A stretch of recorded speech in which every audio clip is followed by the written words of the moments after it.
Daniel capítulo 1. Dice la escritura así. Voy a leer en el versículo 1. Dice: en el año tercero del reinado de Joacim, rey de Judá, vino Nabucodonosor, rey de Babilonia, a Jerusalén. Cuando se acercó el rey Nabucodonosor, el rey de Babilonia, llegó desde un lugar muy lejano, desde un lugar muy lejano, llegó con todo su poder. Aquel rey era el más grande de todos los reyes en aquel entonces. No había un rey que se semejara a él. Era un rey muy poderoso. Era tan poderoso que muchas naciones peleaban para servirle a él. Es decir, que él tenía el poder sobre todas las naciones en aquel entonces. Cuando se acercó a Jerusalén con el propósito de conquistarla, anteriormente el rey de Babilonia había observado las riquezas del templo, las riquezas que había en la casa, en el palacio real, y había visto las riquezas del templo de Dios. Y cuando observó todas estas cosas, Nabucodonosor era muy ambicioso, y su ambición era poder tener todas las riquezas del mundo. Y él buscaba el oro y la plata y todas las cosas que fueran lo mejor de todo. Así es de que se decidió, en su trayectoria, se decidió llegar hasta Jerusalén para conquistarla y para destruirla. Y dentro de aquel deseo que él tenía, cuando llegó a Jerusalén, encontró tantas cosas que eran de mucho valor.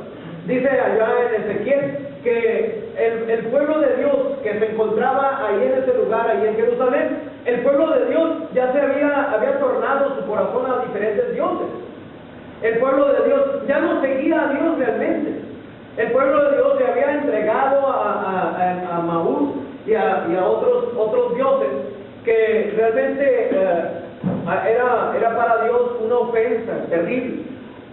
Y Dios se había apartado de ellos, ya no estaba en el templo, ya no se encontraba en el lugar santísimo, ya no se encontraba la presencia de Dios en el templo. Esto es la parte de la historia que yo quisiera que conocieran. Ahora fíjense por favor, ahí en Daniel capítulo 1 dice: en el año tercero del reinado de Joacim, rey de Judá, vino Nabucodonosor, rey de Babilonia, a Jerusalén y la sitió. Eso significa que la sitió, significa que la conquistó, que la derrotó, que le llegó para rodearla y para encender contra ella una batalla y destruirla. Por eso es que dice, la sitió, la rodeó. Ahora dice el versículo 2, dice: y el Señor entregó en sus manos a Joacim, rey de Judá, y parte de los utensilios de la casa de Dios, y los trajo a la tierra de Siná, a la casa de su Dios, y colocó sus utensilios en la casa de los tesoros de Dios. Ahora, eso fue lo que hizo el rey. Cuando llegó a ese lugar, conquistó y se llevó todas las cosas, pero también todo lo que se encontraba en el templo de Dios. Esto indica, hermanos, que Dios ya no estaba en su templo. El templo ya estaba solo, el templo ya se utilizaba con otros propósitos, y Dios permitió que hubiera destrucción sobre Jerusalén y destrucción sobre toda su gente, destrucción incluso de su propio templo. Dice el versículo 3: y dijo el rey a Penaz, jefe de los eunucos. Los eunucos eran personas que los utilizaban, o eran personas que los tenían para que trabajaran en el palacio del rey. Cuando trabajaban en el palacio del rey, el rey tenía muchas concubinas, muchas mujeres, miles en ocasiones, miles de mujeres que tenían el palacio y le pertenecían al rey. Y como el rey no quería que las personas o los hombres que trabajaran en el palacio se metieran con aquellas mujeres, les cortaban su miembro varonil, de tal manera que ahora eran llamados eunucos, le cortaban su miembro varonil.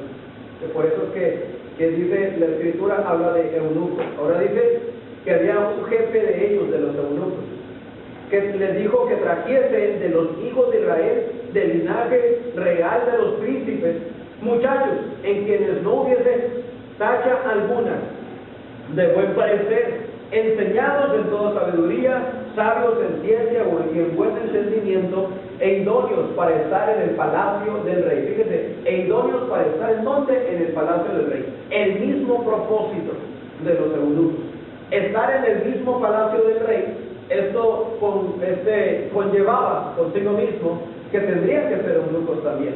El jefe de los eunucos sería el jefe también de él. Ahora dice, y que les enseñaran las letras y la lengua de los caldeos, que no solamente tuvieran el conocimiento de sus cosas, sino que también tuvieran el conocimiento de la lengua de las personas hacia donde ellos se dirigían.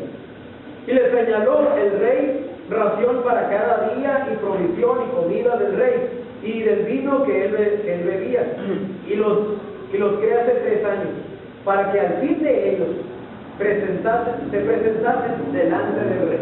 Entonces, aquel hombre los tendría, aquel jefe de los eunucos, los tendría por 3 años, para que tuvieran un preparamiento, para que se prepararan, pudieran hablar la lengua, pudieran tener una dedicación en aquel tiempo, tener una alimentación, una dedicación para el rey. Quiero que observen en este detalle. El rey pedía una dedicación completamente de estos hombres. Y usted en ocasiones, probablemente dentro de su vida, se le ha exigido, se le ha pedido que tenga una dedicación a su trabajo, dedicación a la familia, porque estamos dedicados a la familia, dedicación a su profesión, a sus estudios, una dedicación, hermanos, de la cual nosotros nos abstenemos de tantas cosas porque estamos nosotros dedicados. Y cuando estamos dedicados, realmente nosotros tomamos las cosas en serio. Y fíjense que este rey quería que se tomaran las cosas realmente en serio. Quiero que estas personas trabajen en mi palacio, quiero que estén en mi palacio, pero para eso se tienen que preparar por un término de 3 años. Y hermanos, algo terrible, no solamente eso, quiero que los capen, porque quiero que trabajen en mi palacio. Para mucha gente es algo claro, es algo terrible, pero para aquel rey era un regalo para ellos. Les voy a dar un regalo, van a trabajar en mi palacio. Sí, van a ser eunucos, pero van a trabajar en mi palacio, van a estar conmigo. Entonces dice la Escritura que esos hombres que tenían que ser seleccionados, dice, entre esos estaba Daniel, dice el versículo 6, entre esos estaba Daniel, Ananías, Misael y Azarías, de los hijos de Judá. Eran personas que los consideraban a ellos príncipes, porque la palabra príncipe no solamente es para aquel que es hijo del rey, la palabra príncipe también es utilizada para los primogénitos, que formaban parte de la familia real, sí, pero eran primogénitos de entre las familias. Entonces fueron seleccionados para llevar a aquellos lugares. Dice en el versículo 7, dice, a esos el jefe de los eunucos puso nombres.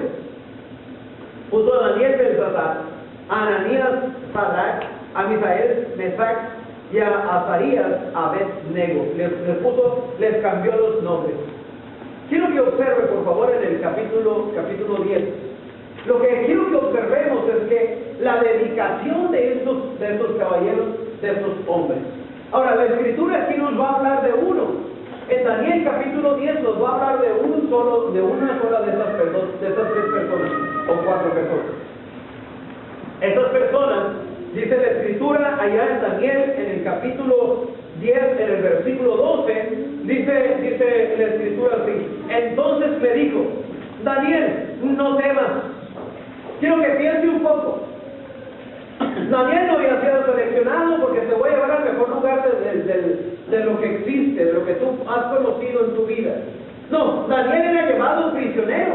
Él no deseaba trabajar en el palacio de un rey lejano de sus tierras.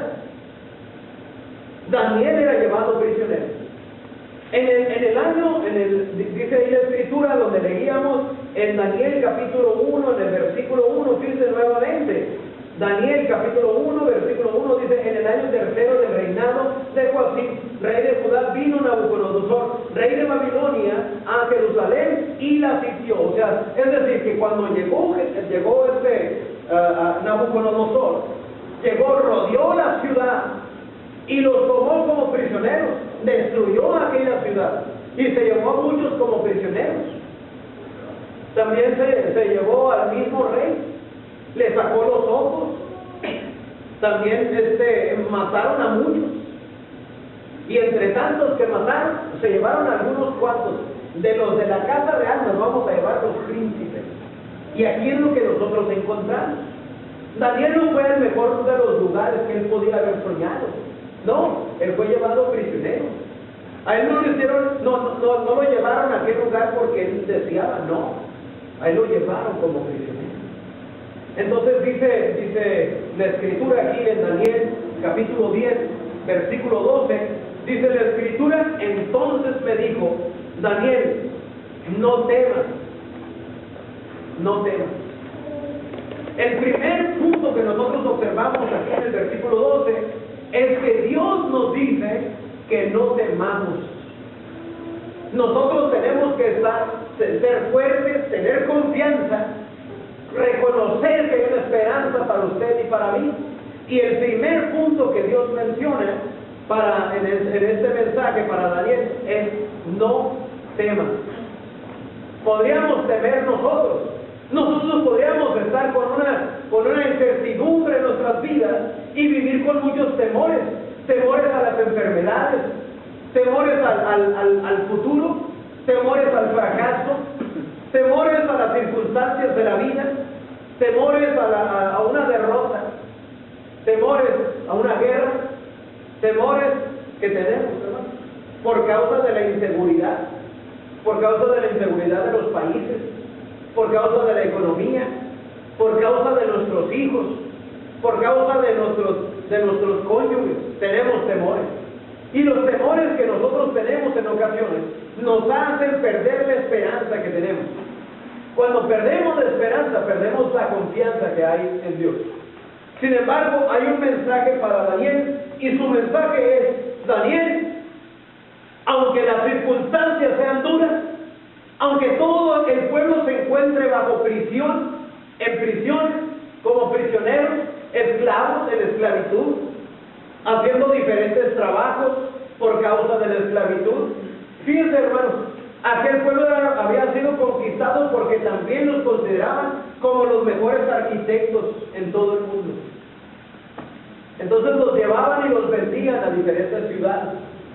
Pero Dios tiene un mensaje para Daniel y le dice: Daniel, aunque estén todos prisioneros, aunque a ti te llevaron a un lugar de tristezas, de dolor, de amargura, aunque a ti te hayan dicho que tienes que someterte y entregarte a un trabajo, a una situación completamente distinta a la que tú llevabas anteriormente en tu vida, mi mensaje para ti es: no temas.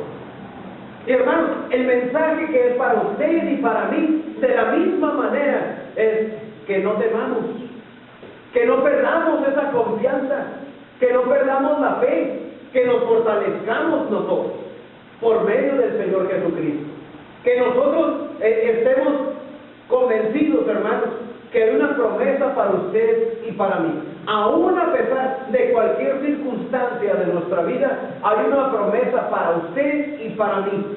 Una promesa eterna, una promesa que no se va a acabar, una promesa en la cual Nabucodonosor no puede llegar para sitiar nuestra vida. Y claro, no es Nabucodonosor el que llega a su vida, es Satanás. Lo tenemos muy claro, lo hemos entendido.